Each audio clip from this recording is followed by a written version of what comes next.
Então, pessoal, bom dia, sejam bem-vindos, aqueles que entraram agora mais nesses últimos minutinhos, sejam bem-vindos, né, ao nosso curso de Princípio dos Processos Químicos, a disciplina TF 0314. E hoje, como eu mencionei anteriormente a vocês, nós vamos falar, dentro desse nosso conteúdo, né, vasto de balanço de massa e de energia. Nesse curso, vocês vão aprender a trabalhar com os balanços de massa e de energia. Hoje, nós falaremos, no pontapé inicial desse curso, de variáveis de processo. Né? Então, o objetivo aqui é vocês entenderem, é vocês conseguirem identificar, né, e sistematizar as variáveis associadas a um processo industrial, a um processo de conversão química, né, a processos físicos, a processos de transferência de calor, de massa e de quantidade de movimento, né, operações que envolvem esses fenômenos. Então, o importante aqui é identificar, né, comportamento de variáveis, né, e nessas próximas aulas a gente vai tratar um pouco, né, desse comportamento, e não só de tratar do comportamento, mas também nós vamos entender, né, quais são as variáveis de um processo industrial, né? O que é que nós devemos ficar atentos dentro de um processo industrial para monitorar. Lembra que na aula passada eu mencionei a vocês que o cérebro de um processo industrial, de uma indústria, né, é justamente a unidade de controle. Né? E dentro daquele console de controle, né, do processo industrial, a gente tinha diversas variáveis que eram monitoradas e controladas, né, através dos sistemas, né, de tomada de decisão e daqueles sistemas automáticos de controle, né, que envolvia não só, né, a interface computacional, mas também envolvia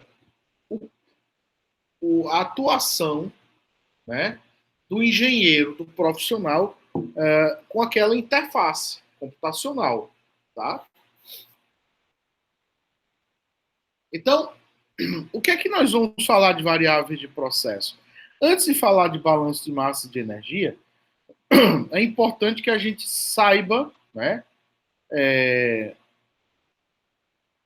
o que é que nós vamos trabalhar, quais são as variáveis de um processo industrial, por que é que a gente faz um balanço de massa de um processo industrial, né?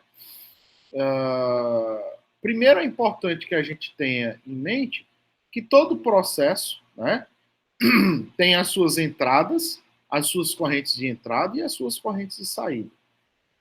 Para quem cursou Introdução à Engenharia Química comigo, sabe, né, eu mencionei o que é uma corrente de entrada e o que é uma corrente de saída. Aqui a gente vai falar de novo, né, vai falar novamente do que é uma corrente de entrada, do que é uma corrente de saída, do que quais são as entidades de um processo industrial e quais são as variáveis associadas a essas correntes, né, e aos processos. Tá? Aqui, o nosso primeiro objetivo é identificar e descrever quais são essas variáveis. E por que a gente faz isso? Né? Então, o primeiro passo é entender por que a gente precisa identificar e precisa descrever as variáveis de um processo industrial. Tá? Então, vamos lá. Eu vou dar um exemplo para vocês. E em sala de aula, pessoal, eu costumo usar um exemplo que é um exemplo que mexe com que na verdade interage com vocês, e eu costumo trabalhar no quadro com esse exemplo. Aqui eu vou conseguir falar um pouco para vocês do exemplo, mas eu peço que vocês aí trabalhem um pouquinho do que está acontecendo nesse processo. Eu quero que vocês façam um relatório gráfico, tá? Quero que vocês façam um relatório gráfico ou escrito também, dependendo do grau de entendimento de vocês, tá? Primeira coisa, imagine que você acaba de ser contratado para um estágio em uma planta de produção de um determinado produto final P, tá? E esse produto, ele é obtido pela reação entre duas substâncias, a substância A e a substância B. Pense bem, o produto P é obtido pela reação química entre a substância A e a substância B, tá? E, especificamente, você foi destacado para esta unidade de reação química e o seu supervisor lhe pediu, né, em seu primeiro dia de estágio, lhe solicitou, como uma das primeiras tarefas que você vai desenvolver no seu estágio, um pequeno relatório, veja só, um pequeno relatório contendo a observação e o acompanhamento das variáveis envolvidas nesta etapa de processo. Perceberam o que é que eu pedi aí, né? Eu quero que vocês façam um pequeno relatório. Então, eu vou seguir com a sequência de imagens. Vocês podem ver aí atrás a planta, né, a unidade de processo. Tá? Vocês conseguem ver? Tá bem? Conseguem ver? E eu vou passar. Vocês conseguem ver? Sim, professor. Então, vocês estão aí na unidade que vocês vão trabalhar, né? Você foi destacado para trabalhar na unidade de reação. Essa é a unidade de reação, tá? Então, eu vou seguir com as imagens e vocês atentamente vão observar o que está acontecendo nessa unidade de processo.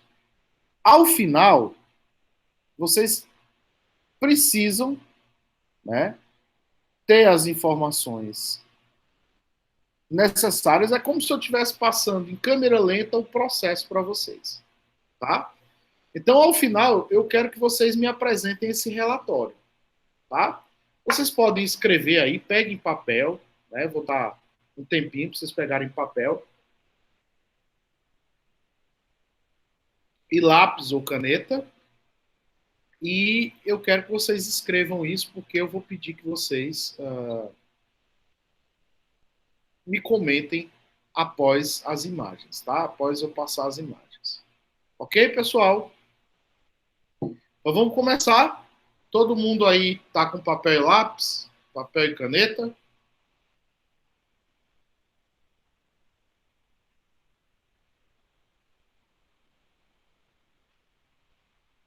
Me confirmem aí. Todo mundo preparado? Sim, professor. Sim, Posso professor. começar? Posso começar? Pode. Arrocha. Vamos lá. Olha só. Primeira imagem é essa daí, né? É o tanque do processo industrial em que vocês vão monitorar as variáveis.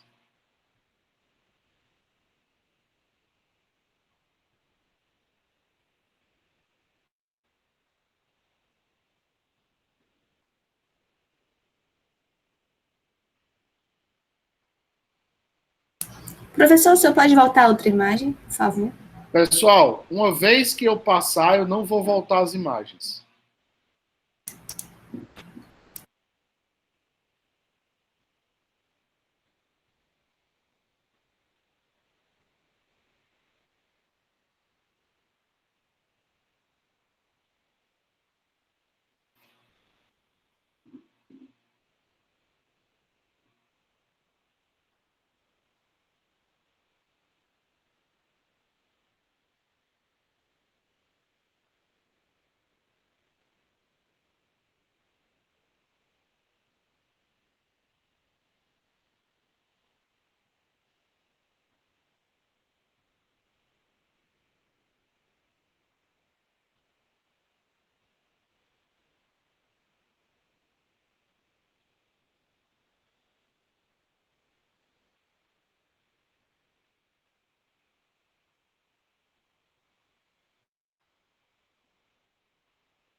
Conseguiram perceber?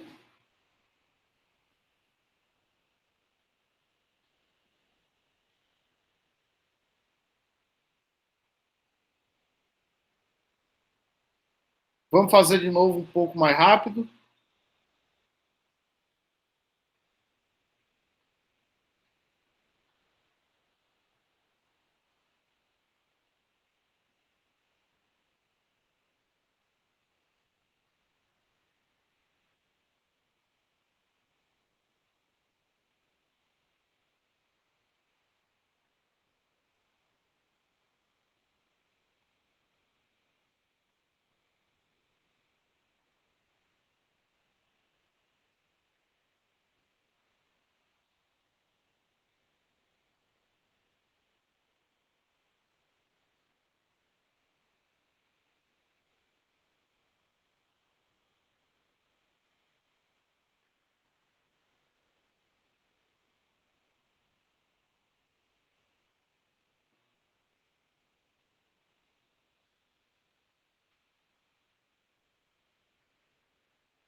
Ok, pessoal?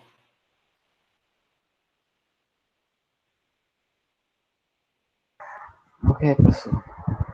Então, 5 segundinhos aí para vocês organizarem as ideias.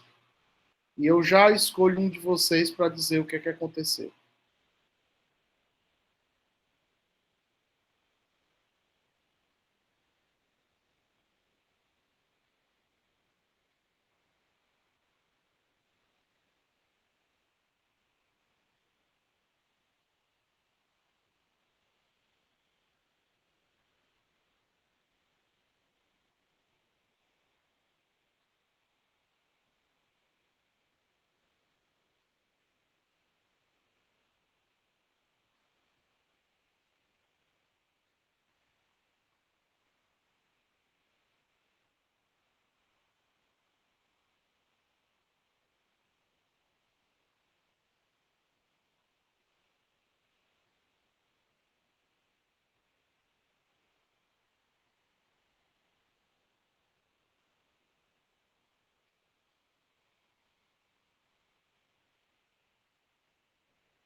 Então vamos lá. Iago, por favor, me dá aí, me diz aí, como é que você faria esse relato das variáveis associadas a esse processo? Bom dia, professor. Eu não assisti a primeira aula porque eu não tive acesso à sala no Classroom, mas eu estava olhando aqui o meu material do ano passado que eu fiz PPQB, aí mais ou menos o que seria, né? Eu acho que, se eu não me engano, o nome desse seria um tanque, não é? Com uma batela, se eu me corrigir, uma batela, esse misturador aí. É esse o nome? Eu não tenho certeza se esse é o nome correto. Não, não é o nome correto. Bom, era o que eu achava que era. Aí no próximo seria a entrada do primeiro líquido.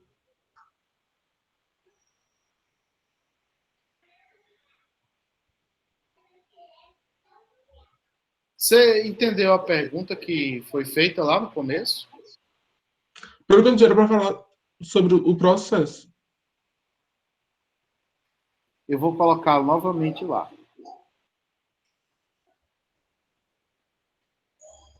Leia com atenção aí, Iago.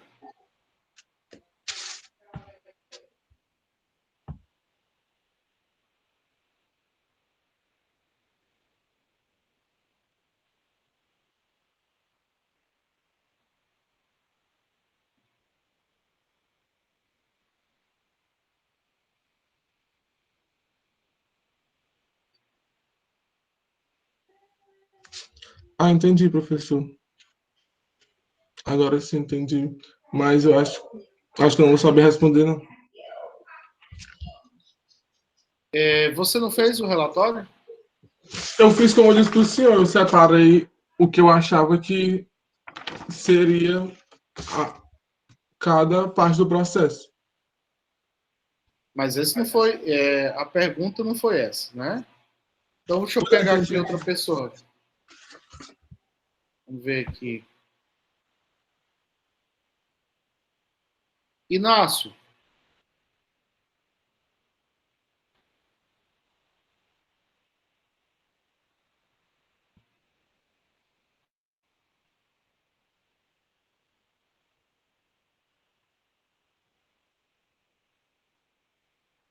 Inácio, por favor. Você está me escutando?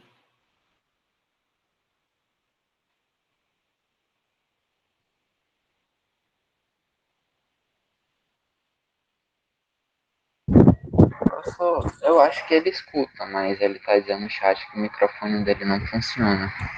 Então, beleza, Vitor. Pode falar você? Posso?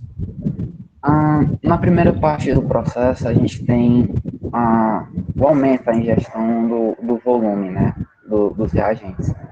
A parte do volume permanece constante até o final do processo. A segunda parte é um aquecimento. Essa parte da temperatura é onde vai ter a primeira variável do processo, onde ela começa ali abaixo dos 40 graus e vai terminar próxima do 70. Após isso, existe a agitação. Eu não sei se o processo de agitação está constante, mas existe a agitação e a reação em paralelo ou ao mesmo tempo. E nesse processo ocorre um aumento de pressão, onde a pressão vai ficar ali próximo do 5 bar. Isso a reação procede e no final ocorre a liberação do produto, a liberação da reação. Eu entendi isso, professor. Aí, no caso, seriam as variáveis de processo: a temperatura, a pressão e o tempo. E o tempo? Eu considerei o tempo como uma variável, porque ele não deixa de continuar sempre em mudança, ele não para em nenhum momento. Mas se eu quiser, eu posso desconsiderar como uma variável de processo. Não, eu estou fazendo uma pergunta a você. Joina, pode falar? Eu? Sim. Professor, eu considerei a composição, a pressão e a temperatura como variáveis de processo. Eu não considerei o tempo. Você podia me explicar melhor o teu relatóriozinho? Porque eu considerei a composição pelo fato da mudança do líquido, né? Que começa um azul bem forte, depois vai ficando claro e depois fica verde. Eu considerei a temperatura porque essas cores, que eu não sei o que era o líquido que estava sendo envolvido, foi mudando de acordo com que a temperatura aumentava.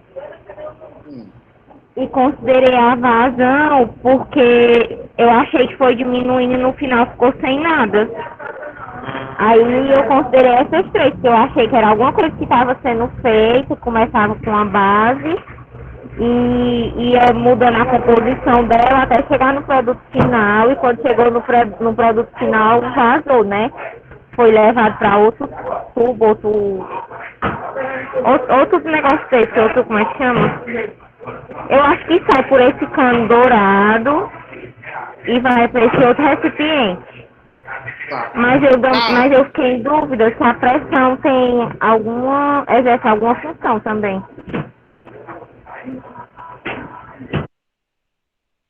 Carla, o que é que você acha? Oi, professor. Bom, eu considerei as mesmas variáveis dos meninos, a temperatura, justamente porque, como a Joana disse, vai tendo alteração de cor do líquido. Só que aí eu fiquei em dúvida se a velocidade da hélice também seria uma variável, se teria a ver, não sei. Mas eu considerei temperatura, a pressão, e eu diria que tem um fluxo, só que eu acho que não, o fluxo eu acho que é só de saída, eu acho que não tem um fluxo de entrada, não sei se tem viscosidade ou líquido, então eu ainda estou um pouco perdida. Vamos lá, o importante é a gente traçar o que é que acontece para a gente poder trabalhar, né, com essas informações. Eu quero que vocês guardem essas informações. Sara, o que é que você acha? Eu considerei como variável a temperatura, a pressão e... eu esqueci, peraí. A temperatura, a pressão e isso. Eu coloquei que, no primeiro momento, o primeiro produto é despejado nesse reator até 40 graus Celsius e o tempo, né? Em 28 minutos, ele chegou a 40 graus Celsius em 28 minutos. 28 minutos? Apareceu o tempo na imagem. Aí, com 39 minutos... Apareceu. E com 39 minutos entra o segundo produto, que vai a 50 graus Celsius, e aumentando a pressão, que a pressão aumenta para 4,3 por aí. Foi isso que meu relatório. Deixa eu ver aqui. Eu não tinha visto o tempo, não. No canto superior esquerdo. Canto superior esquerdo. Não aparece aqui, não. Aparece sim, professor. Aparece, professor. Vai passando um pouquinho mais que ele aparece por aí.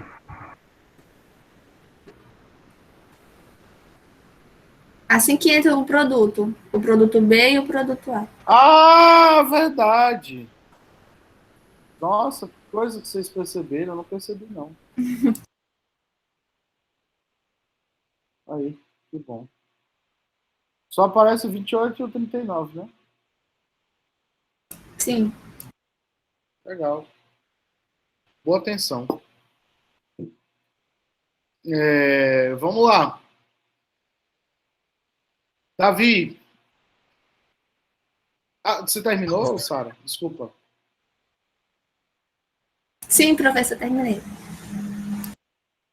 Obrigado. Davi. Oi, professor. Eu considerei parecido um pouco com o que a Joana falou.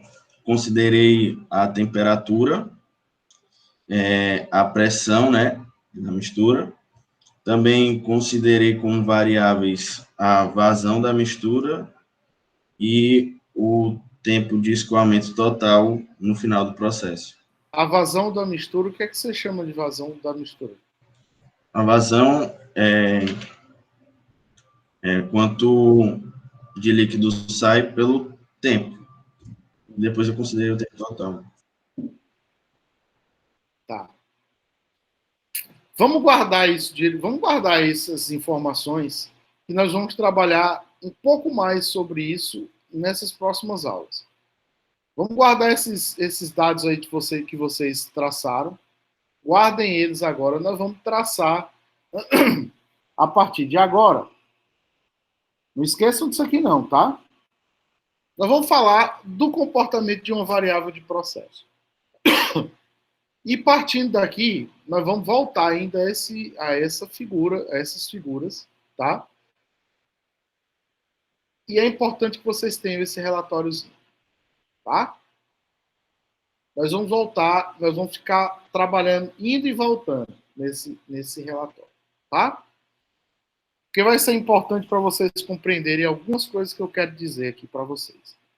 Então, existem dois tipos de comportamento de uma variável de processo. Como é que se comporta uma variável de um processo? Vamos imaginar uma variável qualquer. Tá? Tá certo? Beleza, pessoal? Certo, professor. Vamos imaginar uma variável qualquer. Qualquer uma das variáveis que você escolher. Existem duas formas clássicas que essas variáveis se comportam. Uma das formas é a variável, essa variável qualquer que está descrita aí, ela se comportar de forma constante ao longo do tempo. Quando eu digo de forma constante, vocês podem observar que ela estava oscilando aí em torno de uma média, de um valor médio. Não é isso? Digam sim. Sim, professor. Dá para perceber essa figurinha, esse gráfico aí em vermelho. Conseguem perceber?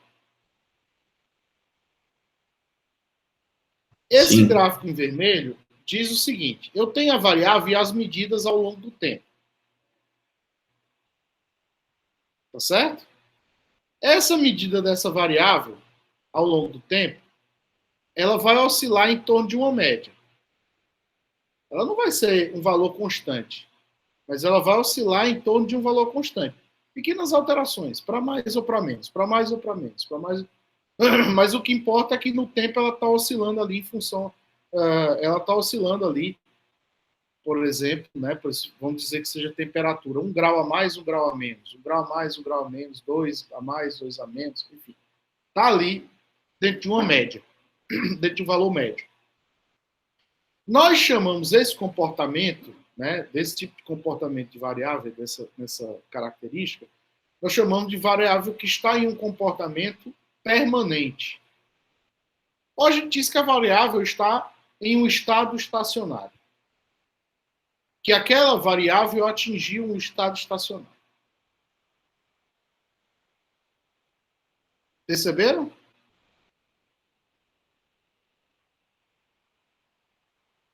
Perceberam? Ela está estacionária, ela está permanente. Aí vamos lá. Existe um outro comportamento que, por exemplo, vamos citar o mesmo exemplo, temperatura.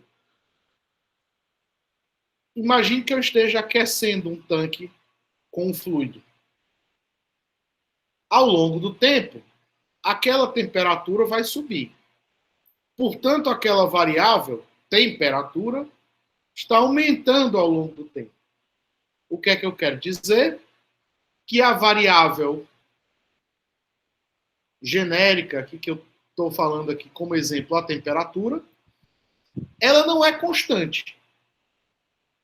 Ela está oscilando sempre, né, em torno de um pequeno valor médio, mas sempre aumentando, num perfil, né, de aumentar.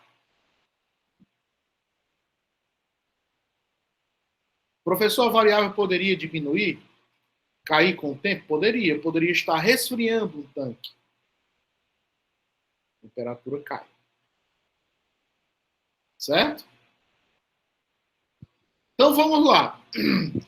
Quando eu tenho essa oscilação e que o comportamento desta variável não é constante ou não oscila em torno de uma média que permita dizer que essa variação ela é muito pequena, portanto eu posso dizer que ela é constante. Se ela não for constante, ela for crescente ou decrescente, né? Eu posso dizer que o comportamento daquela variável é um comportamento transiente.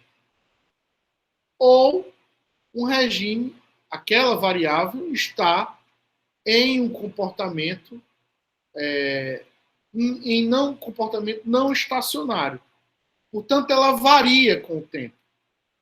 Entenda que uma variável em comportamento permanente, ela não varia com o tempo. Uma variável em comportamento transiente, ela varia com o tempo. Perceberam isso?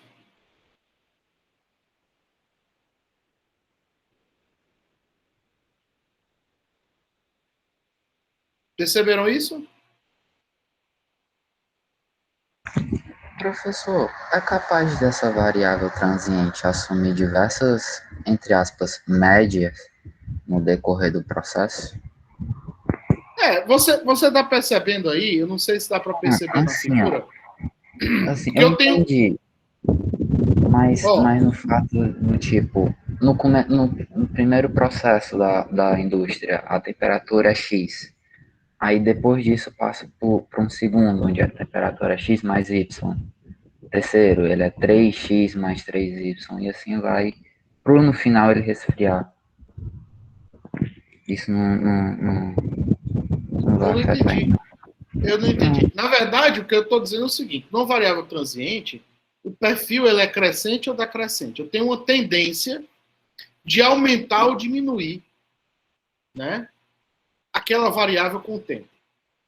Se for temperatura, eu posso aumentar a temperatura ou diminuir a temperatura ao longo do tempo. Tá? Vocês conseguem perceber isso aí?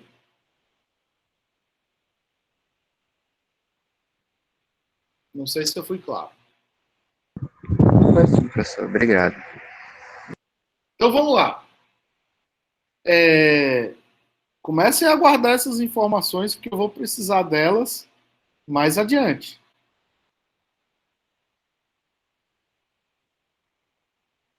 Tá?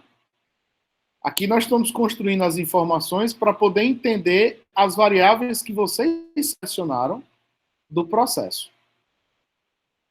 Tá bem? Então vamos lá. Vamos falar de algumas variáveis que são importantes, que nós vamos falar assim. Eu não vou chamar nem tanto só variáveis, mas vamos falar de parâmetros. Parâmetros e variáveis que são importantes para a descrição das correntes de um processo. Tá? Então, por exemplo, eu posso selecionar uma variável de processo dentro desse contexto, tendo as variáveis e alguns parâmetros importantes aí para você considerar essa descrição desse processo. Então, vamos considerar que parâmetros e que variáveis são essas, né? Que podem ajudar na descrição desses processos industriais. Primeiro, massa específica. O que é a massa específica para vocês? Massa específica, normalmente, a gente costuma trabalhar chamando de densidade, né? De um material, de um fluido, etc. A densidade de um material, de um fluido, ela é definida como sendo a relação entre a sua massa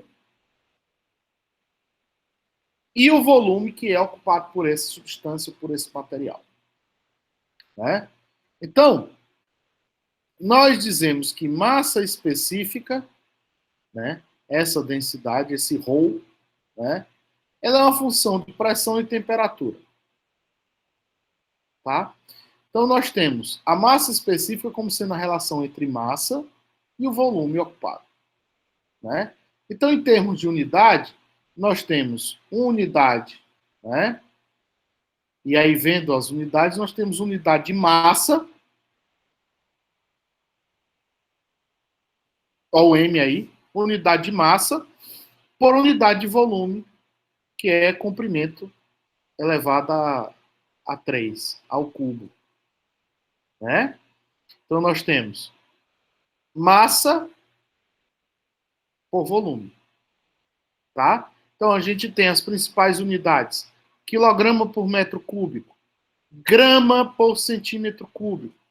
Libra por pé cúbico. Libra massa por pé cúbico. Tá? Então, vamos lá. Como é que varia essa densidade? O inverso da densidade, é importante dizer para vocês, o inverso da densidade se chama volume específico, ou seja, o inverso da massa específica é o volume específico. O que é um volume específico de um material? Para vocês, quando eu falo inverso, o volume específico seria volume por massa, e não massa por volume. Não é isso? Alguém discorda disso aí?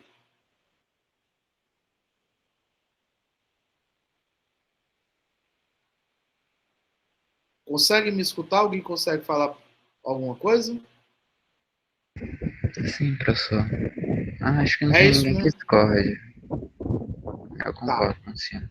Então, o que é que está acontecendo aí nesse primeiro gráfico? Nesse gráfico tem aí as linhas, a linha azul e vermelha. O que é que está acontecendo nesse gráfico aí? Eu estou fazendo aí a observação das variáveis densidade ou massa específica com a temperatura. Não é isso? Em vermelho, gráfico em vermelho. E eu estou aí trabalhando também com outra variável, que é o volume específico, que está em azul, a linha em azul, que é volume por unidade de massa. Volume específico. Então vamos lá, pessoal. Vamos trabalhar aqui para entender o que acontece com a densidade, com a massa específica e com o volume específico em função da temperatura. À medida em que eu aumento a temperatura, a densidade ela reduz. Como o inverso dessa propriedade é o volume específico, à medida que eu aumento a temperatura, o volume específico aumenta. Ok? O que acontece com a densidade aí na temperatura? Se vocês observarem, nós temos aí a função temperatura e a função pressão. Veja que cada uma dessas linhas, isso aí, essas linhas azuis, essas diversas linhas azuis. Cada linha dessa azul corresponde a uma determinada pressão. Tá? Então, se eu fixar uma temperatura, por exemplo, de 5 graus, né, ou de 15 graus, eu vou ver que à medida em que eu estou aumentando a pressão, o que está acontecendo com a densidade? Diminuindo. A uma mesma temperatura. Fixe aí, por exemplo, 15 graus. Oi? Com a temperatura 15, uma temperatura fixa, a densidade ela aumenta com base na pressão. A densidade aumenta à medida, não é com base na pressão, à medida em que a pressão aumenta, o que acontece com a densidade? A uma mesma temperatura? Aumenta também. Nesse caso aí, esse gráfico, você está vendo essa condição em que esse fluido tende, né, com o aumento da pressão, aumentar a sua densidade, ou essa substância, né? Isso cria um caso de proporcionalidade indireta entre densidade e temperatura e proporcionalidade direta entre densidade e Pressão. pressão. Vamos avançar. Existe uma densidade que nós chamamos, um parâmetro interessante no processo, que nós chamamos de densidade relativa. O que é essa densidade relativa? É a razão entre a densidade e a densidade de uma substância de referência. Em uma dada, agora vejam, em uma dada condição de referência. Ou seja, em uma temperatura específica ou uma pressão específica. Ou seja, nós temos a substância A, certo? Temos a substância A. E essa substância A está a uma determinada pressão e a uma determinada temperatura. Eu tenho a densidade dessa substância a uma determinada pressão, uma determinada temperatura, T1 e P1. Tá? Se eu dividir essa densidade, olha só, se eu dividir essa densidade pela densidade de uma referência, essa densidade relativa, ela passa a ser o quê?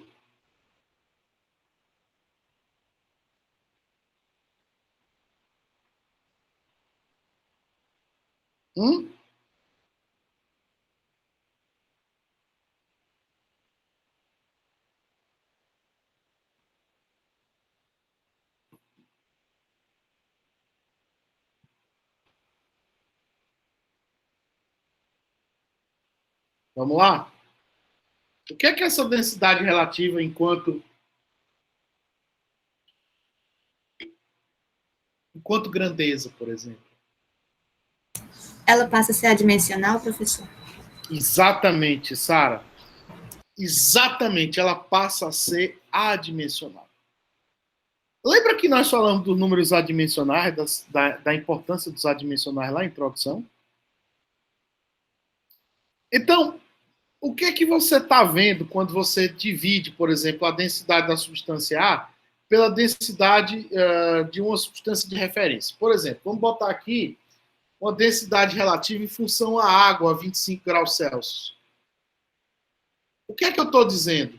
O quão mais denso ou menos denso é a substância A em relação à água a 25 graus Celsius.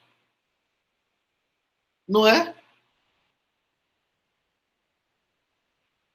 Sim ou não? Sim, professor. Você está percebendo o quão densa é a substância em relação à sua referência. Tá? Você pode ter a referência a uma temperatura, inclusive, diferente da temperatura da sua substância.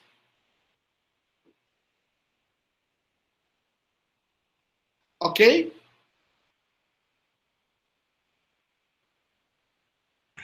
Ok, professor. Posso seguir em frente? Pode. Vamos lá. Pressão. O que é pressão para vocês?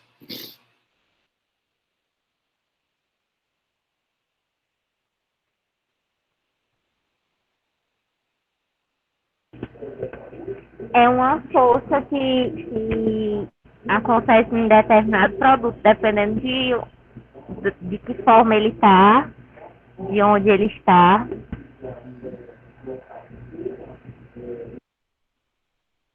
Na verdade, pressão não é uma força, ela é a razão entre essa força e a área onde ela está sendo aplicada. Né? Então vamos imaginar que eu tenho esta área e eu estou aplicando aqui uma força nessa área. Então, pressão é essa força aqui que vai se distribuir, é como se ela estivesse distribuindo nessa área aqui. Então, é uma razão entre a força, né, que está sendo aplicada. Olha, essa força que está sendo aplicada na direção normal. né? Então, a força sendo aplicada nessa direção normal. E a área sobre a qual essa força está atuando. Né? Então, essa razão, ela normalmente, por exemplo, quando a gente tem fluidos, né, é muito comum que a gente utilize equipamentos, né, como é o caso do manômetro aí, né? Lembra que nós, lá nas figurinhas, vocês não viram um instrumento que mostrava o aumento da pressão?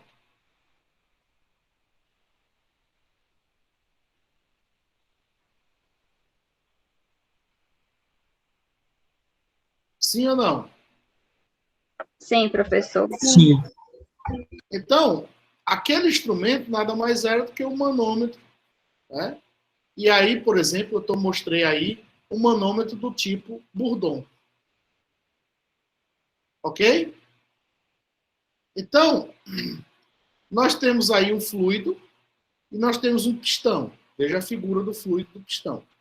Inicialmente é uma pressão P1 e depois nós temos uma pressão P2. Tá? O volume V1, na verdade, ele é comprimido e vai até o V1 sobre 2. Ou seja, o V2 é igual ao volume inicial pela metade. O que é que se espera da pressão resultante disso aí?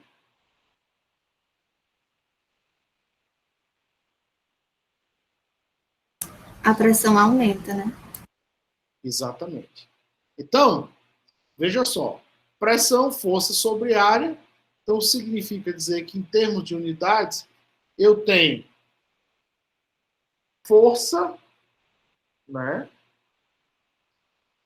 A unidade associada à força, as unidades associadas a essa força, né?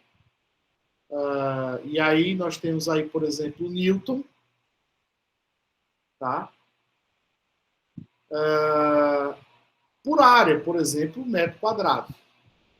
Em termos de equação dimensional, nós temos massa por comprimento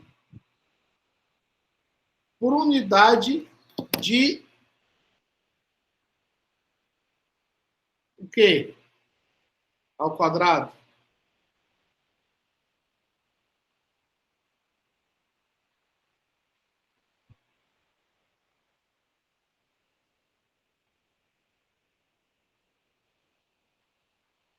Ei, pessoal?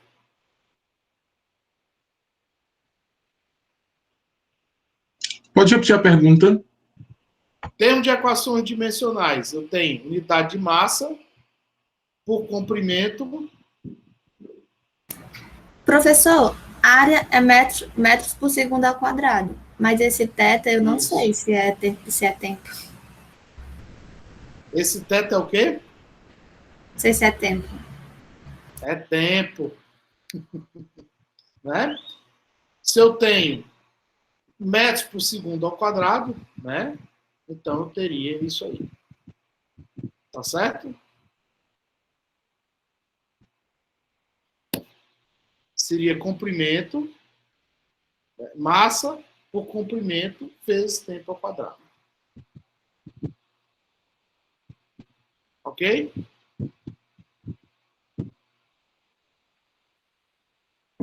Ok, professor. Vamos seguir? Seguindo em frente? Então, nós temos aí que diferenciar pressão atmosférica e pressão manométrica. O que é pressão atmosférica? Toda vez que a gente chama pressão atmosférica, nós estamos nos referindo à pressão absoluta na superfície terrestre, devido ao peso que a atmosfera tem, né? Exerce, né? Essa pressão que a atmosfera exerce sobre a superfície terrestre. A pressão atmosférica, por sua vez, é também chamada de pressão barométrica. Tá? O instrumento comumente utilizado chama-se barômetro. Né? Quando a gente quer saber a pressão atmosférica, a gente utiliza um barômetro. Tá? Então, vamos lá. E o que é pressão manométrica? Pressão manométrica é a pressão medida com relação à pressão da atmosfera. A pressão manométrica é também chamada de pressão efetiva, que é aquela que é adotada como zero a pressão atmosférica, que adota, na verdade, como zero a pressão atmosférica, né, local, ou seja, a pressão barométrica. O que é que isso quer dizer? Que, bom, a pressão atmosférica é exatamente igual, né, a 760 milímetros de mercúrio. Tá? Então, o que é que acontece? O que é 760 milímetros de mercúrio? É 760 milímetros numa coluna de mercúrio. Ou seja, 76 centímetros em uma coluna de mercúrio. Tá? Então, vamos lá. Imagine esse experimento aí. Vocês estão observando aí, ó, o experimento. Nós temos um tubo, tá? Nós temos aí mercúrio, a pressão atmosférica agindo na superfície do mercúrio, tá? E nós temos um vácuo, tá? O que é que acontece? O mercúrio vai subir a uma coluna de 76 centímetros nesse tubo aí, indicando que nós temos aí 760 milímetros de uma coluna de mercúrio. Tá? Isso é a mesma coisa de chamar de 1 atmosfera. Isso é a pressão atmosférica igual, 1 atm igual a 760 milímetros de coluna de mercúrio. Então, qual é a forma de você expressar essa pressão? Nós temos as pressões absolutas, medidas em relação ao vácuo absoluto, né, e para o qual a pressão, né, nessa circunstância é igual a P absoluto igual a zero. Ou seja, eu posso dizer que pressão absoluta é a mesma coisa de somar a pressão relativa com a pressão atmosférica, ou seja, a pressão manométrica mais a pressão atmosférica. Veja só, nós temos aí a pressão atmosférica, PATM. Abaixo da pressão atmosférica, nós fazemos um vácuo. Então, essa P2 ela está abaixo da pressão atmosférica. Ok? Você pode repetir, professor? Veja só. Pressão atmosférica. Tá vendo esse gráfico aí? Consegue enxergar esse gráfico aí direitinho? Sim. Tem um patamar aí que é PATM.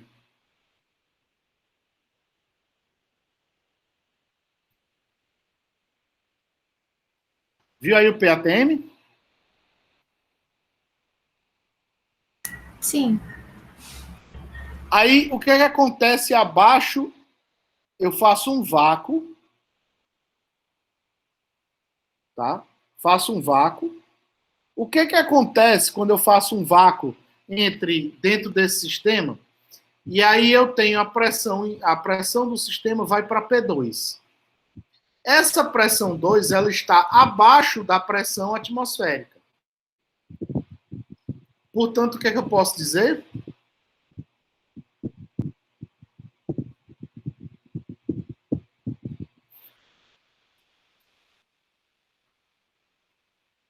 Eu fiz um vácuo aí, reduzi a pressão, desci a pressão atmosférica, desci da pressão atmosférica, do patamar de pressão atmosférica, para uma pressão menor, fazendo um vácuo. Tá? Então, vamos lá. Aí vamos pegar a pressão atmosférica e vamos somar com a outra pressão, que é a pressão manométrica. Pressão atmosférica mais uma pressão manométrica. Certo? O somatório dessa pressão atmosférica mais a pressão manométrica vai ser igual à pressão absoluta.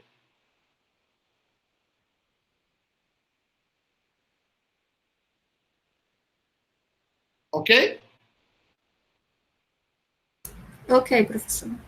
Ótimo. Vocês se manifestem aí, porque quando vocês fazem silêncio, eu fico esperando alguma coisa. Quando vocês fazem silêncio, aí eu não sei se não entenderam, se não ouviram. Tá? Então vamos lá. E como é que eu sei a pressão de uma coluna de fluido? Eu imagino que eu tenho um vaso com uma coluna de fluido.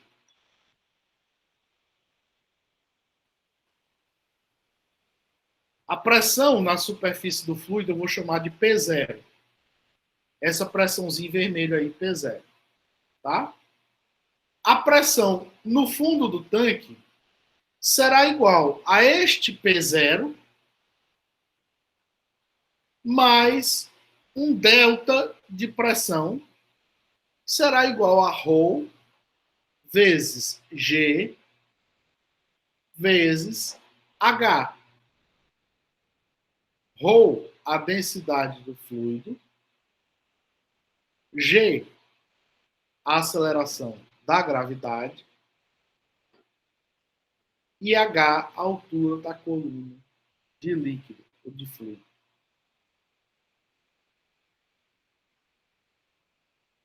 Ok?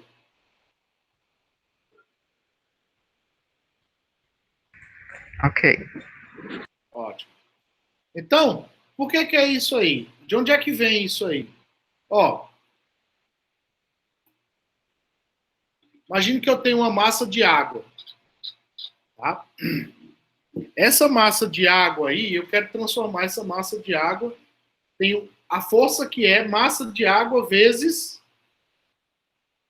M vezes G. O que é isso?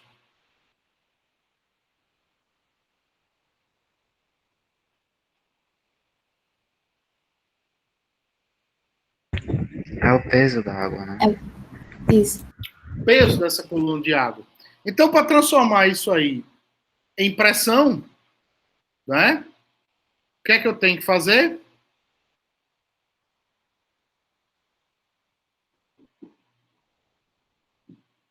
Dividir pela área, não é isso? Isso. Ótimo. Se eu dividir pela água, por área, por A, tá? E aplicar esse Vzinho, esse V que é volume, por que eu estou jogando esse V? Eu estou botando V no numerador e no denominador, ou seja, eu não estou multiplicando por ninguém, né? É só por um algebrismozinho aí. Para transformar isso aí em ρ vezes G vezes H. Isso é a pressão devida apenas à coluna de líquido. Só que eu tenho uma pressão em cima da coluna de líquido. Essa pressão em cima da coluna de líquido é nada mais, nada menos do que P0. Então, a pressão no fundo do tanque é a pressão P0, que está aqui, mais a pressão da coluna de líquido, que é igual a ρ vezes G vezes H.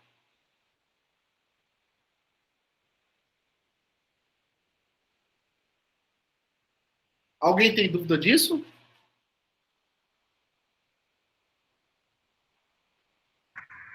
Acho que não, professor. Posso seguir em frente? Pode. Ó, por que é interessante a gente falar de pressão? Mais adiante, vocês vão ver o escoamento de fluidos, lá em fenômeno de transporte e operações unitárias. Olha só, o escoamento de fluido acontece normalmente de uma zona de maior pressão para uma zona de menor pressão, é isso? Ou é o contrário?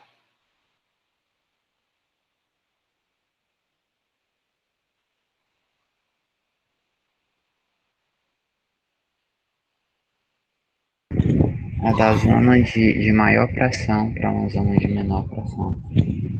O que vai acontecendo ao longo do tempo? Eu tenho uma pressão maior, tá?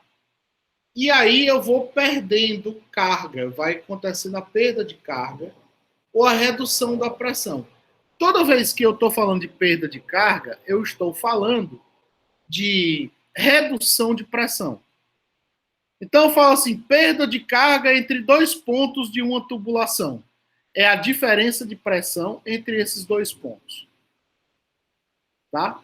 Então, a variável pressão, ela serve para indicar o que está acontecendo, por exemplo, numa tubulação onde acontece o escoamento do fluido, em que eu tenho uma perda de carga, ou seja, eu tenho uma pressão maior e eu tenho uma pressão menor.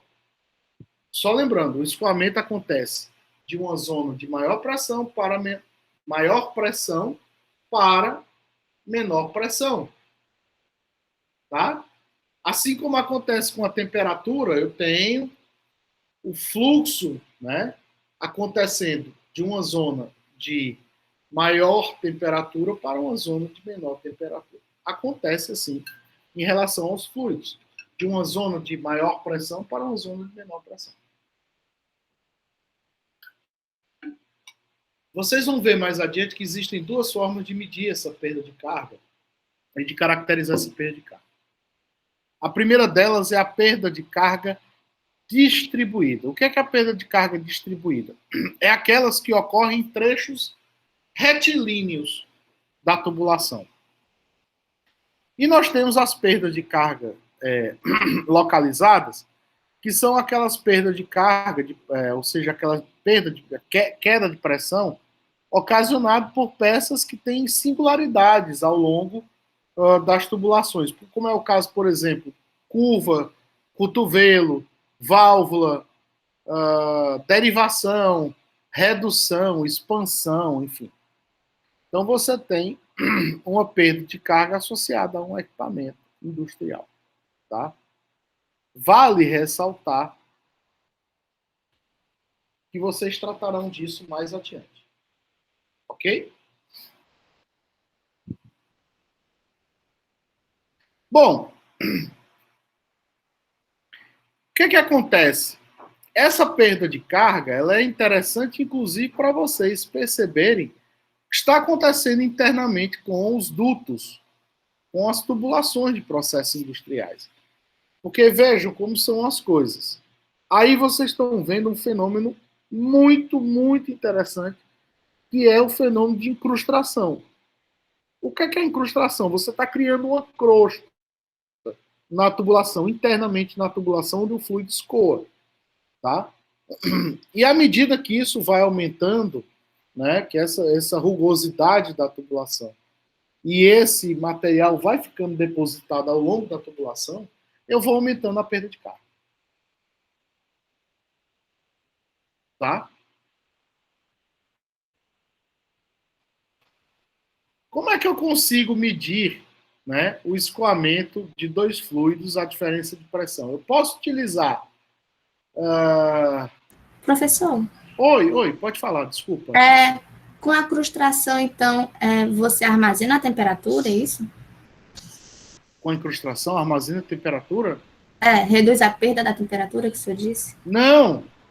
Perda de carga, com aumento da perda de carga, aliás, com aumento da rugosidade ocasionado pela deposição, pela incrustação, eu vou ter uma maior perda de carga. O que é perda de carga, pessoal? Perda de carga é aumentar a diferença de pressão. Ou seja, se eu estou uma pressão X aqui, eu estou uma pressão X sobre 2 aqui. Entendi. X sobre 3, tá? Certo. Como é que eu meço isso? Como é que eu faço para aferir, para medir em um escoamento, né, esse ΔP de fluidos dentro de dutos? Eu posso utilizar uma representação muito simples, que é o manômetro diferencial. Então, você tem a pressão P1 e a pressão P2. O manômetro diferencial, lembra que nós temos aí aquela questãozinha de que os vasos comunicantes, a uma mesma altura, a uma mesma cota, a pressão será igual, não é isso? É ou não é? Isso aí, pessoal. Então, vocês podem saber fazendo um balanço aí de forças, saber exatamente qual que é a pressão em qualquer um dos pontos que vocês queiram aí. Então, uma vez sabendo quem que é P1, você consegue saber quem que é P2, sabendo que nós temos aí um fluido manométrico aí, sei lá, mercúrio, né? Ou não?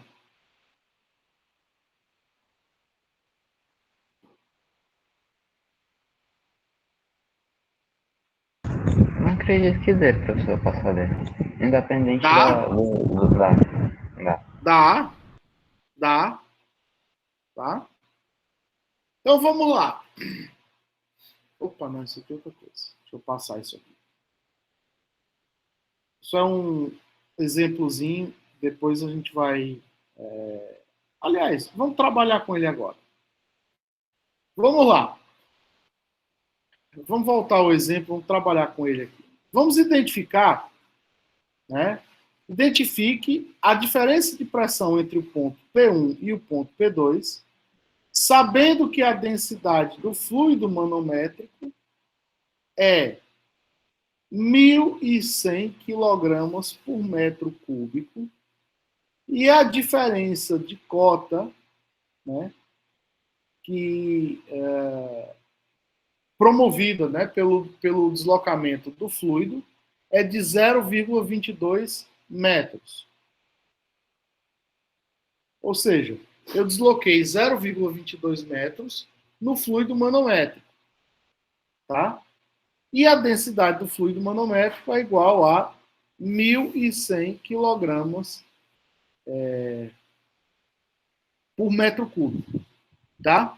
Então, pergunto para vocês, qual que é a densidade... Opa, desculpa, densidade não. Qual que é a diferença de pressão ou a queda de pressão entre P1 e P2?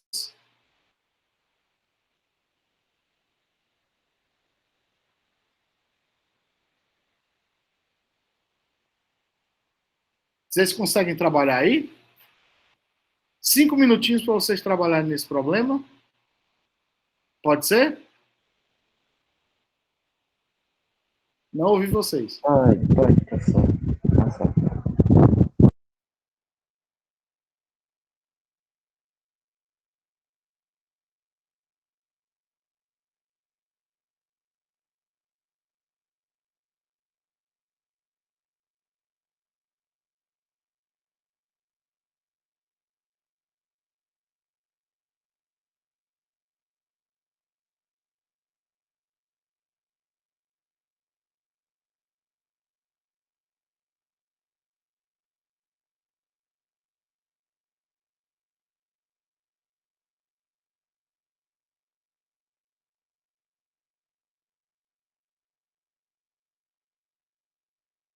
Vamos lá, pessoal. Já fizeram?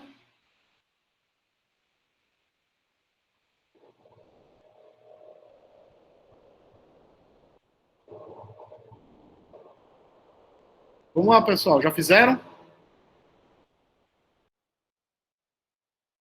Não, professor, ainda não.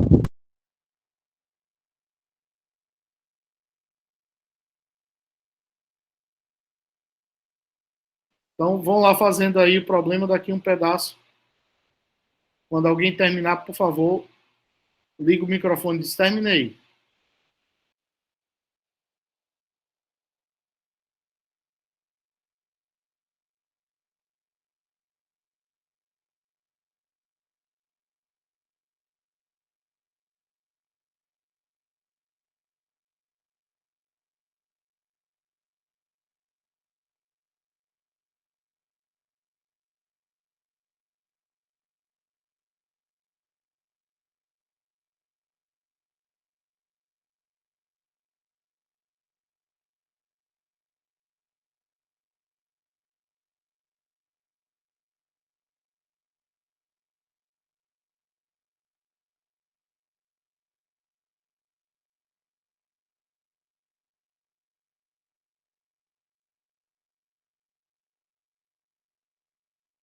Terminou, Inácio? Todo mundo terminou?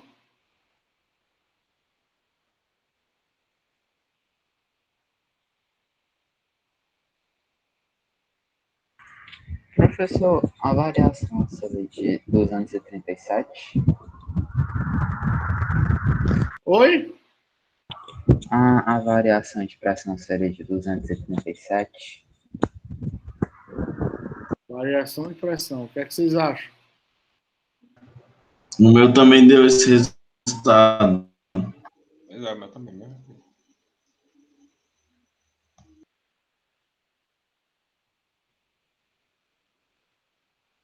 Então vamos lá.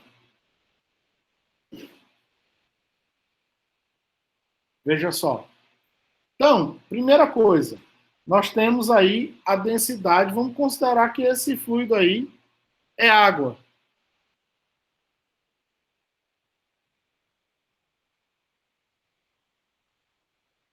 Ou não? Vocês consideram outro fluido?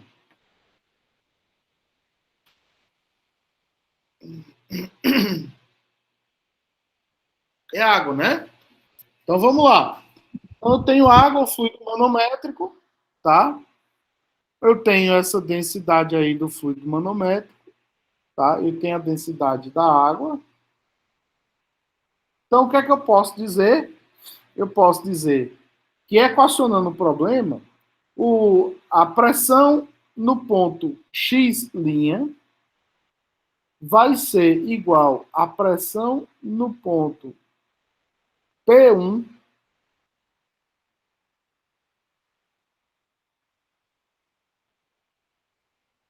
certo? Consegue enxergar aí? P em X' é igual a P1 mais a coluna. Quem é P1?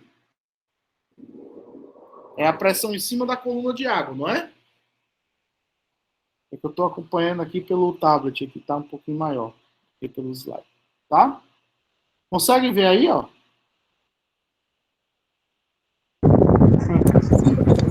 Beleza. Então, P em X'. Estão vendo onde é o X'? Sim, também. Aqui, ó. Tá pequenininho. Bom, P em X' é igual a pressão P1, tá lá em cima, mais o peso da coluna, mais a pressão devido ao peso da coluna de água. Tá certo? Então, seria o peso da coluna de água está associado aí ρ vezes G vezes D.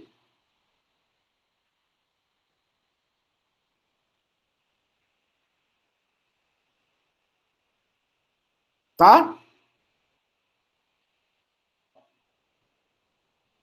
Px, a pressão no ponto X, nada mais é do que P2 mais o ρ do fluido manométrico vezes G vezes D.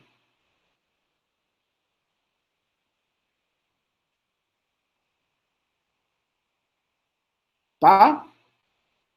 Então, esse é o equacionamento. Se vocês usaram esse equacionamento, beleza. Tá?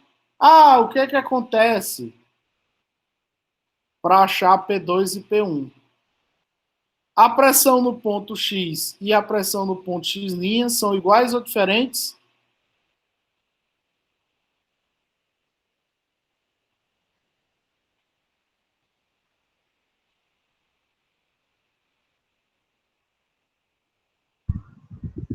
Ah, São o quê?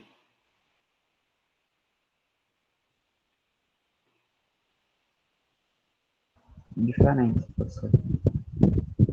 P em X' e P em X são iguais ou diferentes?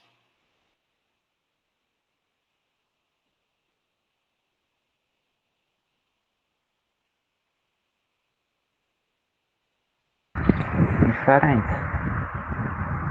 Eu acho que é diferente. Hum? Como foi que vocês fizeram o equacionamento? Alguém consegue mostrar?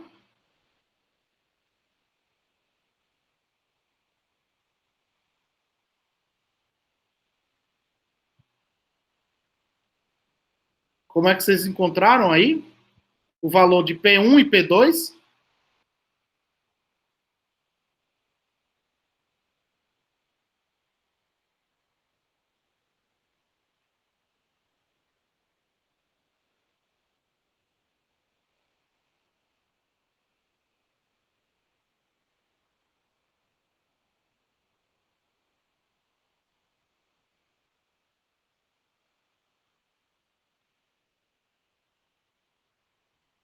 Alguém consegue me mostrar? Como é que vocês resolveram P1 e P2?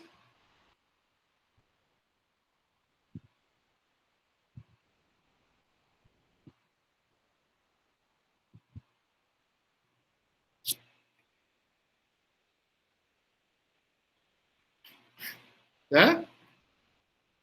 Como é que você soluciona esse problema?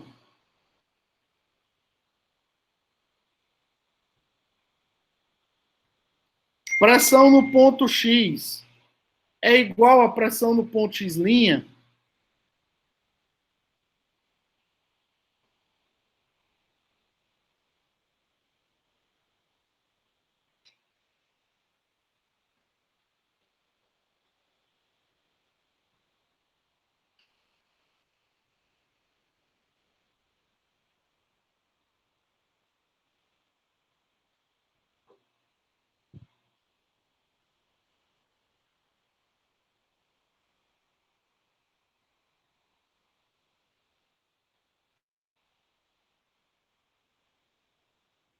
Professor, eu acho que é igual sim, porque a altura é a mesma. A altura manométrica aí, veja que o fluido está estático, né?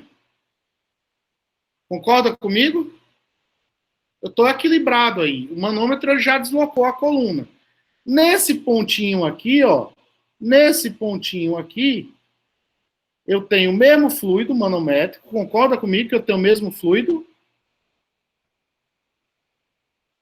Sim, professor. Então você iguala essas duas pressões para poder achar P1 e P2. É aí onde eu pergunto a vocês. Quando vocês falaram, quando alguém falou, acho que foi o Vitor, foi o Iago, que a pressão em X' e a pressão em X eram diferentes, como é que vocês resolveriam essa equação?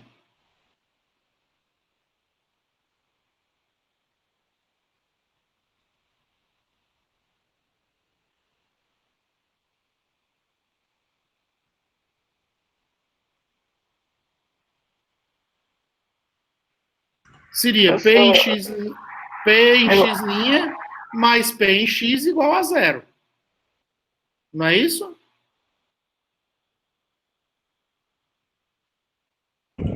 Isso, acredito que seria assim. Se você fez isso, você está dizendo que a pressão em X e em X' são iguais, né? Porque eles estão aí no mesmo, na mesma cota. É ou não é?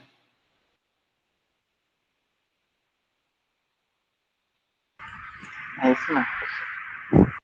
Ok? Só para a questão aí em relação a esse problema, tá? Como você equacionar problemas assim. Nós vamos trabalhar ainda com manômetros.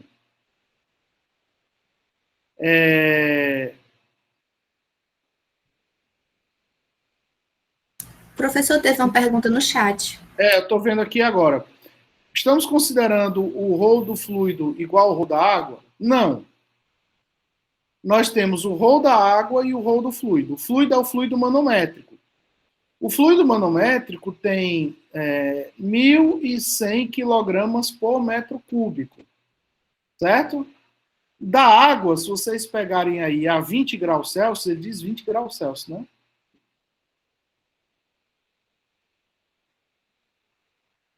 É, 20 graus Celsius, tá?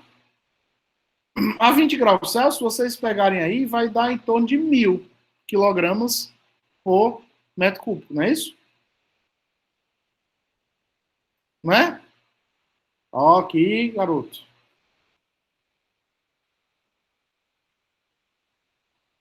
Não é? Alguém consegue falar?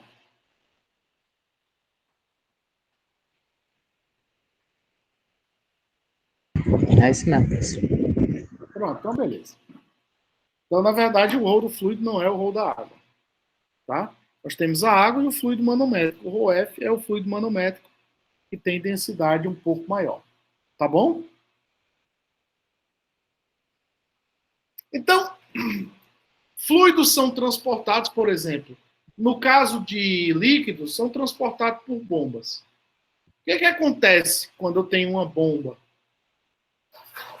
no geral, eu tenho energia em forma de energia cinética que consegue transformar, essa energia cinética ela consegue transformar em energia na forma de pressão. E aí é como se eu tivesse um fluido e eu estou aumentando a pressão ali para o fluido Professor, escoar. Diga, Iago. o Inácio perguntou onde fica a água. Não entendi. Ah, Inácio. Onde é que fica a água? Então, veja só. Vamos ler o problema de novo. Um manômetro diferencial em forma de U foi instalado em uma tubulação por onde escoa água a 20 graus Celsius, com a finalidade de identificar a diferença de pressão entre os pontos 1 e 2. Então, eu estou escoando água nesse tubo. Eu estou querendo saber a diferença de pressão entre o ponto P1 e o ponto P2. A pressão P1 e P2. P1 vai ser maior do que P2? Sim. Certo? P1 vai ser maior do que P2. O escoamento acontece, né? Aí, nessa seção, então eu tenho P1 e P2. Ok? Professor, uma pergunta. Abaixo de X, a pressão seria absoluta, é isso? Abaixo de X. X e X'inha. Depois dessa altura aí, Não. embaixo dessa curva. Não. Vamos ver aqui. Vamos voltar aqui para você entender o que é pressão absoluta. Olha só. Veja só. Eu estou falando ali o seguinte. A pressão absoluta é a pressão manométrica mais a pressão atmosférica.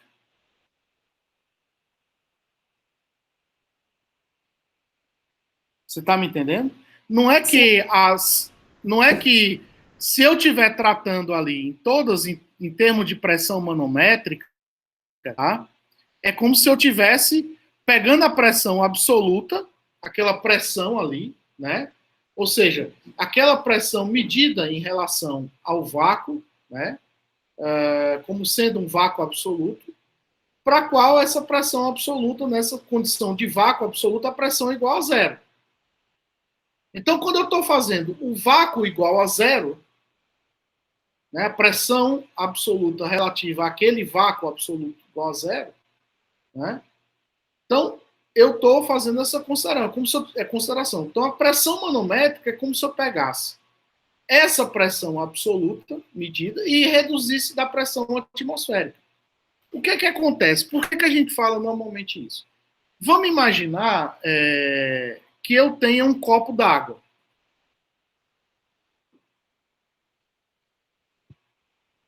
Imagina um copo d'água exposto, certo? Tá ok? Aí, imagina que eu tenho a pressão ali, naquele, por exemplo, no fundo do copo. Como a gente fez falou anteriormente. O que acontece? Eu tenho a pressão atmosférica, não tem? Sim, professor, tem. Ali em cima. Não tem a pressão atmosférica agindo no fluido? Não tem? E tem a pressão na coluna do fluido. Concorda comigo? Sim, concordo. Agora vamos imaginar que esse copo é um vaso. Um vaso. Em que eu tenho armazenado ali uma substância qualquer. Certo? Certo. Eu tenho, aí dentro desse vaso, com essa substância qualquer, eu tenho um manômetro. Certo? Eu tenho uma pressão absoluta quando eu pego a pressão manométrica, que é uma pressão relativa, e somo a uma pressão atmosférica, que é a pressão que a atmosfera está fazendo sobre aquilo ali. Entendi. Entendeu? Entendi. Aquele professor. sistema está sujeito a uma pressão da atmosfera. Entendi. Entendeu? Sim, Agora sim. veja só. Se eu tivesse, olha só, vamos pegar aqui, ó. A nossa pressão manométrica, quando a gente fala de pressão manométrica, a gente está falando de uma pressão medida em relação à pressão atmosférica. Ela é uma pressão que ela é uma pressão efetiva. Ou seja, é como se eu estivesse adotando como zero a pressão atmosférica. Então, a manométrica, olha só, vamos considerar a pressão atmosférica. Tudo que está acima da pressão atmosférica, eu vou chamar de pressão manométrica. Pressão P1 é uma pressão manométrica ali. Aí o que é que acontece? Eu vou ter aí uma pressão, eu vou ter, se eu reduzir a pressão, eu vou ter um vácuo sendo feito aí. E eu vou ter uma pressão abaixo da pressão atmosférica.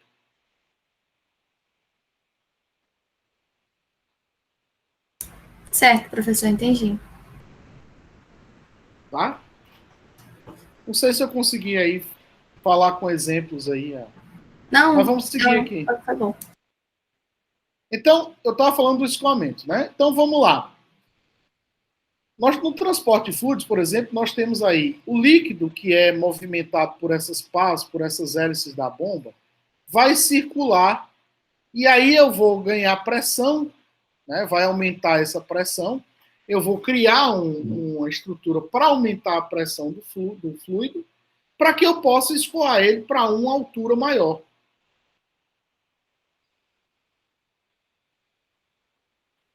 Tá?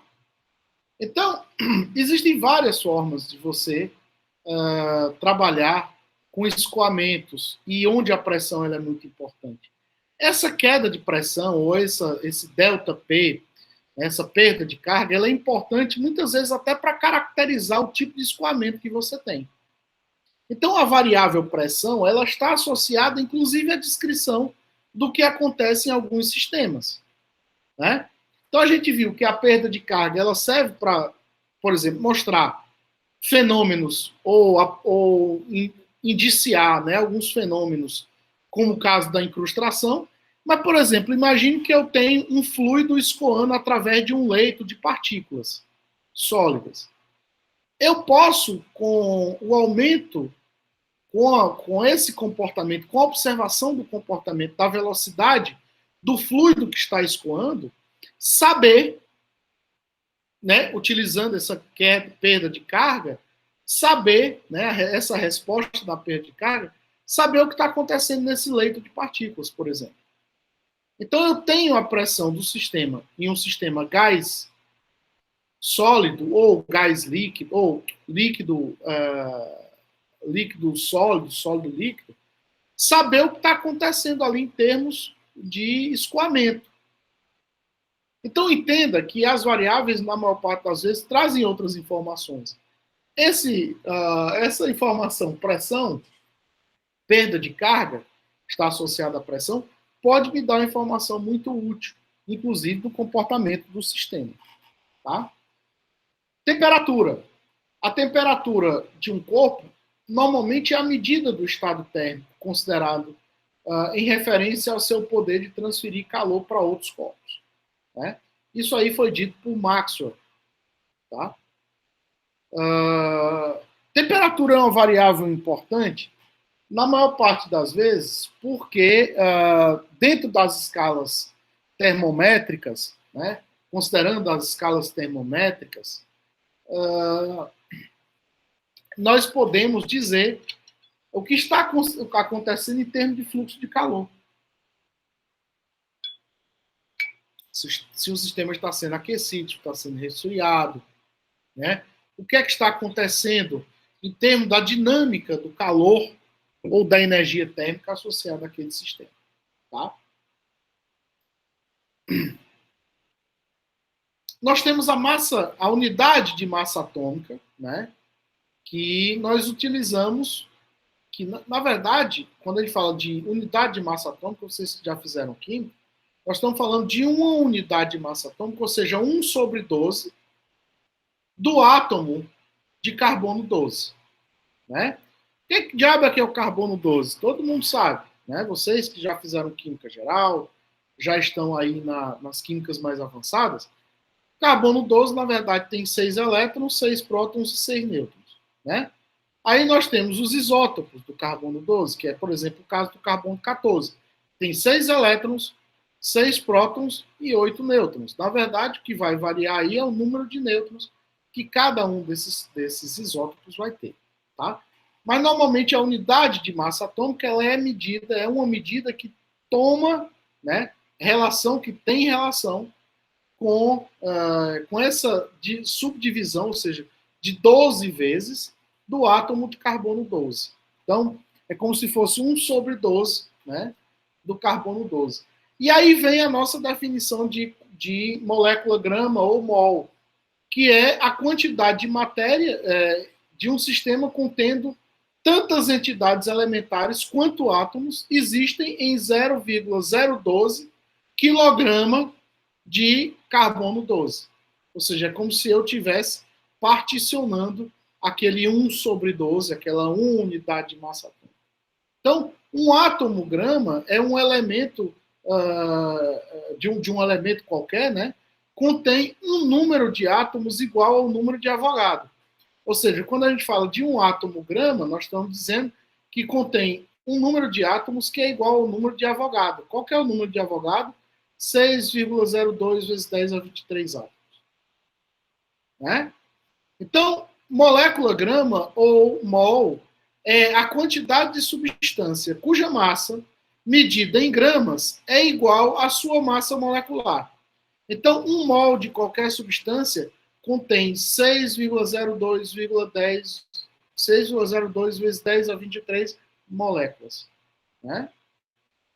Então,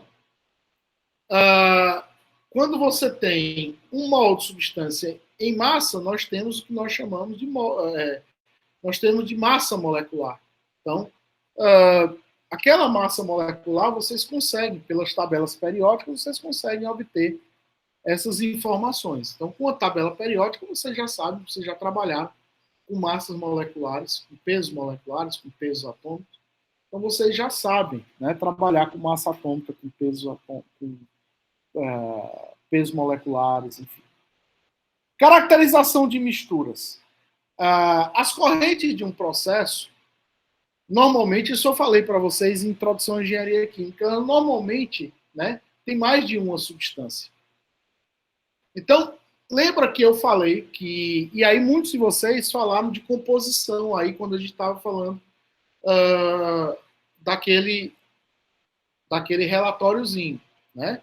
Então, as correntes de processo, normalmente, elas contêm mais de uma substância, né? Mais de um componente, mais de uma espécie química. Quando isso ocorre, né, nós chamamos de correntes, né, multicomponentes ou multicompostas. Pode chamar das duas formas. Nesse caso, na caracterização da corrente, além da informação de que espécies estão presentes nessas correntes, há uma grande necessidade de você informar a quantidade de cada uma dessas substâncias presentes. Né? Se eu tenho água e etanol, eu preciso dizer se é água 20%, 30%, 40%, ou etanol 20%, 30%, 40%, 50%, 60%, 70%, enfim. Né? Esse tipo de informação, né, pode ser oferecida, né, em termos absolutos, naquilo que nós chamamos de concentração, ou em termos relativos, naquilo que nós chamamos de fração. O que é concentração? Concentração, você pode dizer, né, eu tenho tantos gramas por litro de etanol aqui.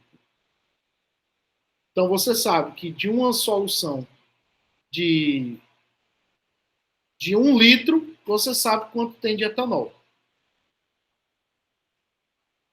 Ou você pode dar em termos de fração, 20% de etanol.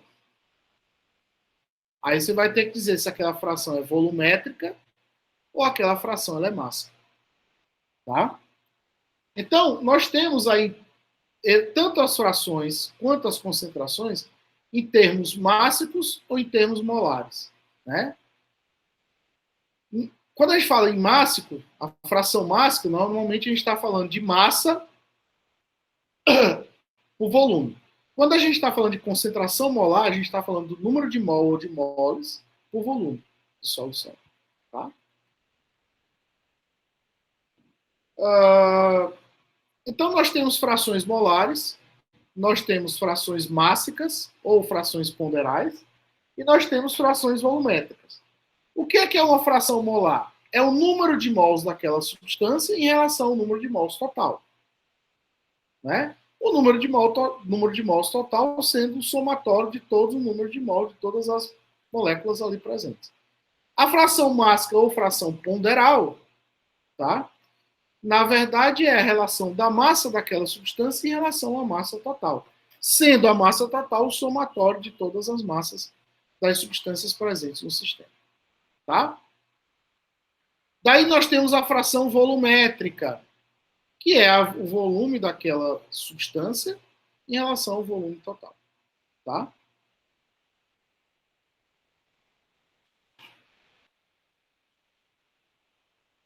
Se nós tivermos uma composição, por exemplo, imagina que eu tenho aí polímeros diluídos, né, dispersos, né? Então eu tenho o que nós chamamos de massa molar média. Então a massa molar média, né, no caso, por exemplo, de distribuições de massas molares, por exemplo, as substâncias poliméricas dispersas, né, nós temos aí uma distribuição, né? E essa distribuição aí, né, ela pode te oferecer, então você tem aí o somatório, a massa molar média seria o somatório da contribuição, da fração de cada uma daqueles polímeros com cadeias de tamanhos diferentes, por exemplo. Eu estou dando o exemplo dos polímeros, que é a forma mais comum que a gente tem, né? Vezes a massa molar de cada uma dessas que está nessas distribuições, né? Isso aí seria a massa molar média. E se nós tivermos uma curva de distribuição, como uma curva normal, tá? Seria esse ponto médio aí dessa curva normal, seria a massa molar média. Tá? Daí nós temos vazão. Nós temos vazão mássica, vazão molar ou vazão volumétrica, a depender do que nós estamos tratando. Se eu estou tratando de vazão mássica, olha só, quando eu coloco esse pontinho em cima, quer dizer que é alguma coisa por unidade de tempo. Tá? Então, toda vez que eu colocar M ponto, quer dizer que é massa em função do tempo. Tá? Ok? É uma taxa em relação ao tempo. Então, vazão mássica, esse M pontinho em cima, é massa por tempo. Vazão molar, esse Mzão ponto em cima, seria moles por unidade de tempo. E a vazão volumétrica, eu poderia representar por VI ponto, mas eu representei por QI, é volume por unidade de tempo. Tá? Isso aqui vai ficar para depois. A gente vai falar um pouquinho depois. Isso aqui. Viscosidade. Então, o fluido é uma substância que se deforma continuamente quando submetida a uma tensão de cisalhamento. E não importando o quão pequena possa ser essa tensão, né, você tem esse comportamento de escoamento. Não importa o quão pequeno seja essa tensão, né, que esse fluido está submetido, né, mas o fluido vai ter esse escoamento. Vamos imaginar que a gente tem várias placas, o fluido representado por várias placas, então a gente vai ter um deslocamento de uma placa em relação à outra, né, essa movimentação, tá?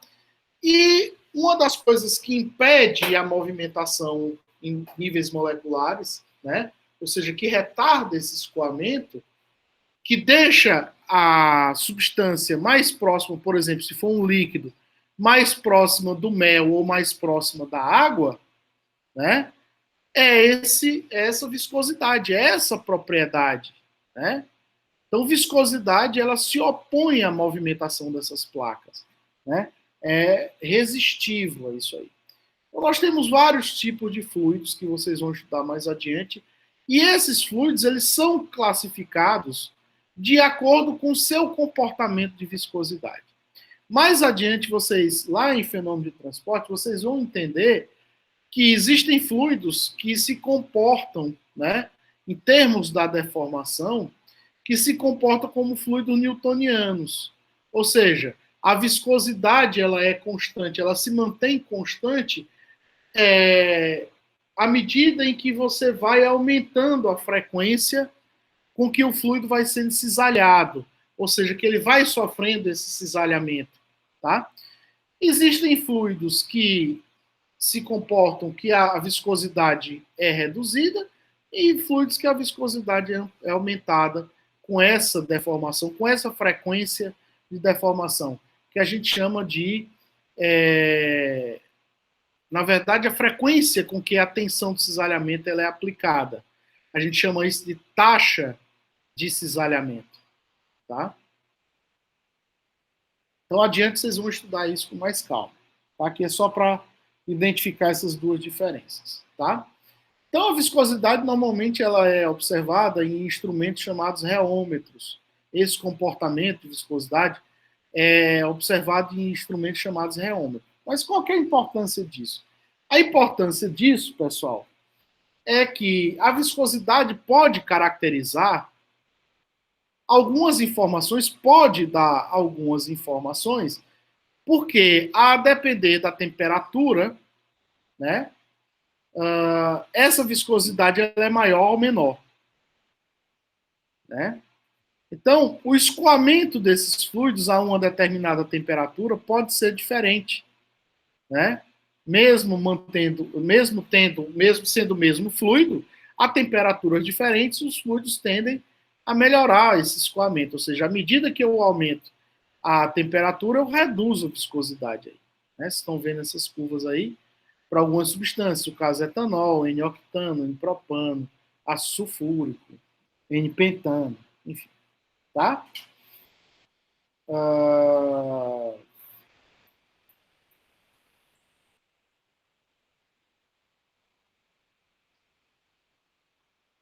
Nós temos a diferença entre viscosidade dinâmica e viscosidade cinemática, né?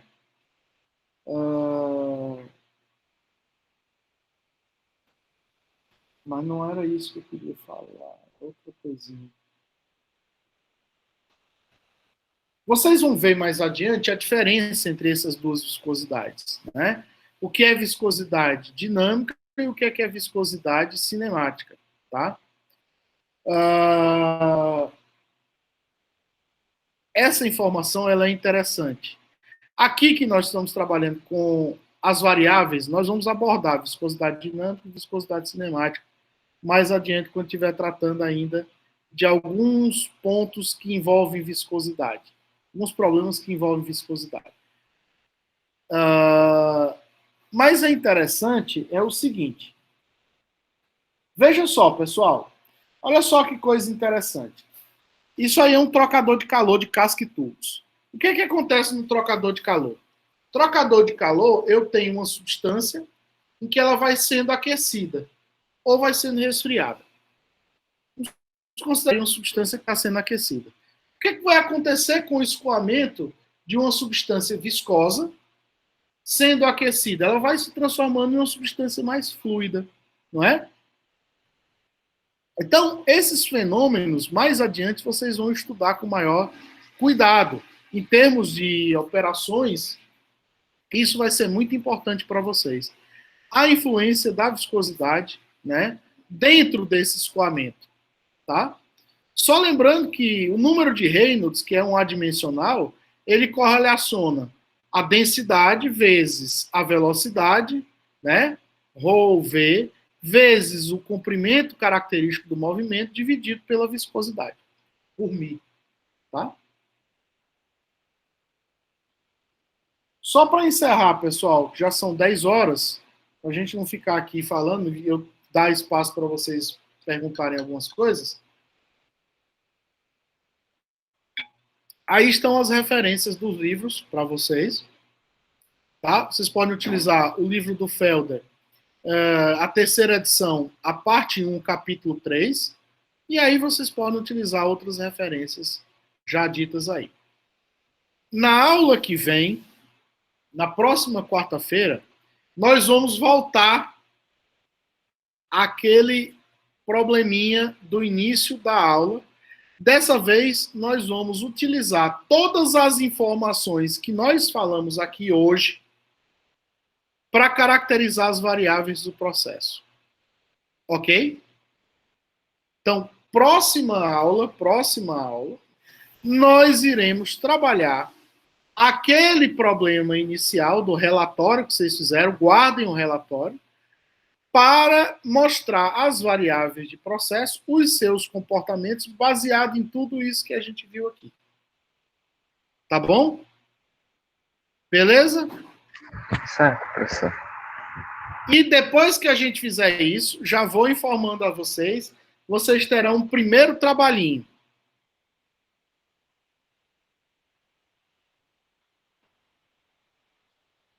Ok?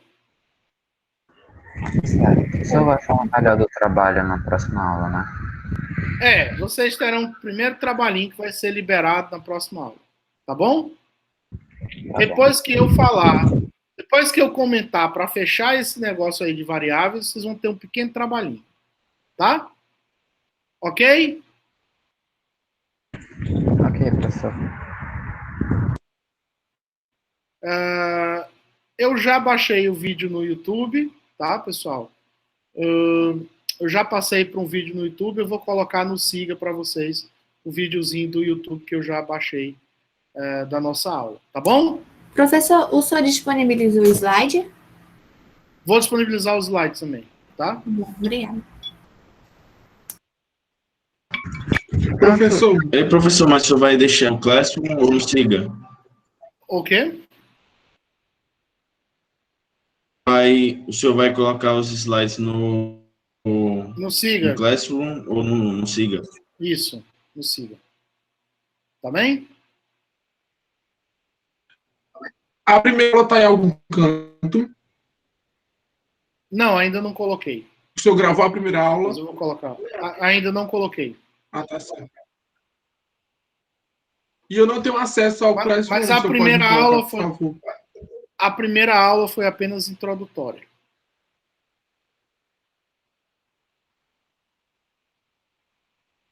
Tá certo. Ok? Então, obrigado, pessoal. Bom dia para vocês. Bom resto de semana. Até a semana que vem. Até lá, professor. Obrigado pela... Professor.